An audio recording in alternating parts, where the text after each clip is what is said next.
Bonjour messieurs dames, aujourd'hui nous allons faire un essai de nouvelle Opel Crossland X. Donc suivez-moi, on est parti en balade. Sur les modèles dès l'entrée de gamme, vous avez l'aide au démarrage en côte.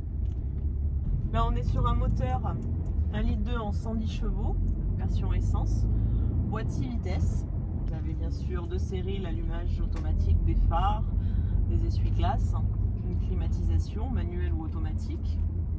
Sur cette finition, nous sommes donc sur une automatique. Vous pouvez le voir ici et choisir la température désirée.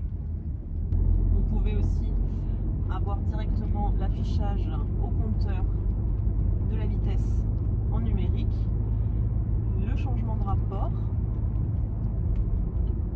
et un détecteur de panneau routier qui vous indique la vitesse à laquelle vous devez rouler. On va croiser un premier panneau 50 qui va s'afficher directement au niveau du compteur. De série également sur l'Opel Crossland X, vous avez le détecteur de franchissement de ligne blanche. On fera un essai un petit peu plus tard. Quand on va dépasser la ligne blanche du milieu, ça va nous rappeler à l'ordre avec un signal sonore. Donc on a un véhicule qui est relativement silencieux. Est-ce que dans la vidéo ça s'entend? Je l'espère. On essaye de faire des essais réels pour pouvoir vous faire rendre compte de ce véhicule et du confort que vous avez au niveau de la conduite. On va prendre une route un petit peu sinueuse, comme ça vous allez pouvoir voir au niveau de la tenue de route du véhicule. Je vous montrerai tout à l'heure à l'arrêt la fonctionnalité de l'écran. Donc celui-ci a un écran GPS intégré avec la fonctionnalité aussi CarPlay et Android Auto. Ça c'est très simple d'utilisation. On pourra aussi connecter le Bluetooth sur votre téléphone, voir donc en main libre avec les commandes au volant comment tout ça fonctionne.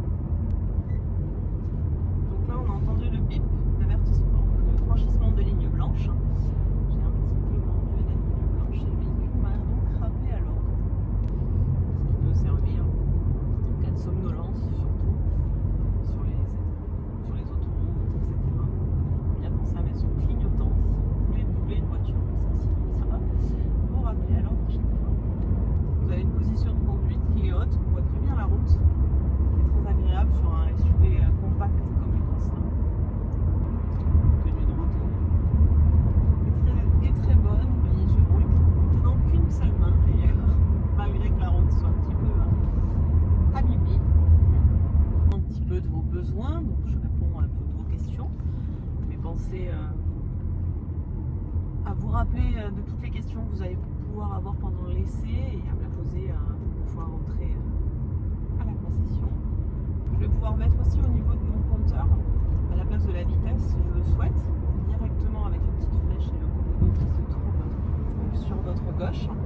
Je vais pouvoir changer et puis regarder l'autonomie restante directement sur mon écran. Les derniers trajets effectués avec la consommation et le kilométrage. Ou alors je vais pouvoir mettre le GPS directement ici. Donc je vais avoir la navigation si elle est connectée. Là je ne l'ai pas connectée, hein. Mais ici ça va me mettre la rue sur laquelle on est. Et voilà, donc là on va retrouver la concession sur notre droite. On va se stationner. Donc il y a la caméra de recul sur ce véhicule. On va vous montrer un petit peu comment ça fonctionne. Rien de compliqué. En passant la marche arrière directement. Voilà, je passe la marche arrière. Et directement ma caméra de recul donc s'enclenche. Je vais pouvoir aller me stationner au niveau des lignes indicatrices qui sont juste derrière.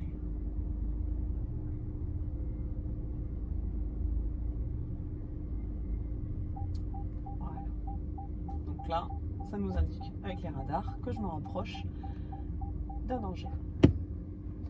On fait un petit point donc maintenant sur l'écran tactile et donc l'audio, le téléphone, comment synchroniser votre appareil. Donc là, on va commencer directement avec la radio. Donc au niveau de la radio, vous allez avoir le petit bouton source ici qui va vous permettre d'écouter soit la radio, soit le téléphone en Bluetooth ou via l'USB ou à l'iPod qui se trouve ici, musique que vous aurez choisie et que vous aurez sur ces lecteurs. Pour enregistrer une radio, c'est très simple. On va aller les enregistrer dans mémoire qui se trouve juste ici. Vous pouvez en enregistrer pas mal, comme vous pourrez le voir. Il vous suffit en fait tout simplement d'aller dans Liste. Et ici, vous allez avoir toutes les stations de radio que vous allez capter en temps réel, là où vous vous trouvez. Donc, on va les faire défiler ici. Mettons, on choisit une radio RFM. Nous souhaitons l'enregistrer en favori 2. Je vais appuyer longtemps et ça va me l'enregistrer automatiquement.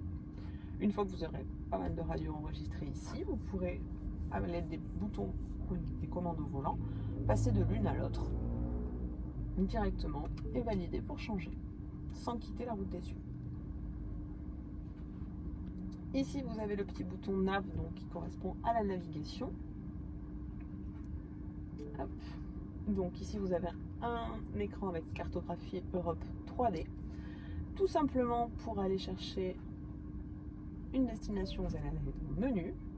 Et ici, vous allez saisir adresse, mes destinations, donc ça c'est les destinations récentes que vous avez déjà, où vous êtes déjà allé. Les points d'intérêt, donc si vous cherchez à proximité un parking, un aéroport, un supermarché, donc tout va s'afficher ici, donc pour aller chercher directement. Vous pourrez aussi modifier vos critères de guidage ou ajouter des itinéraires et des étapes à votre trajet. Nous, on va simplement saisir une adresse en commençant par la ville. Donc, on va mettre Périgueux.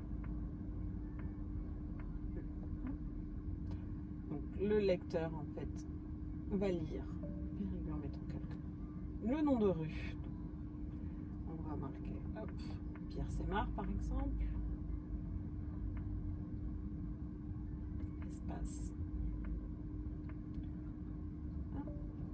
Et le numéro à votre convenance, donc on peut mettre le 6 et on valide juste ici.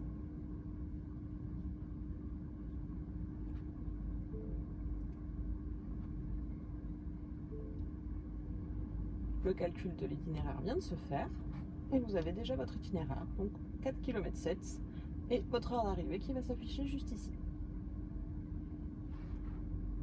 On passe du coup au téléphone. Donc là, mon téléphone est déjà synchronisé et on va pouvoir aller chercher donc les contacts qui vont s'afficher ici, les appels récents. Et si vous souhaitez enregistrer un téléphone, il vous suffit d'aller dans Options, Connexion Bluetooth.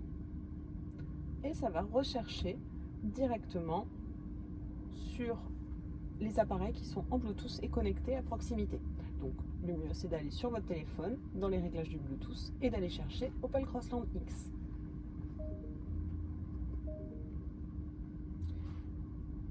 Ensuite, si vous souhaitez modifier l'heure ou la date, il faudra aller dans le petit bouton en haut,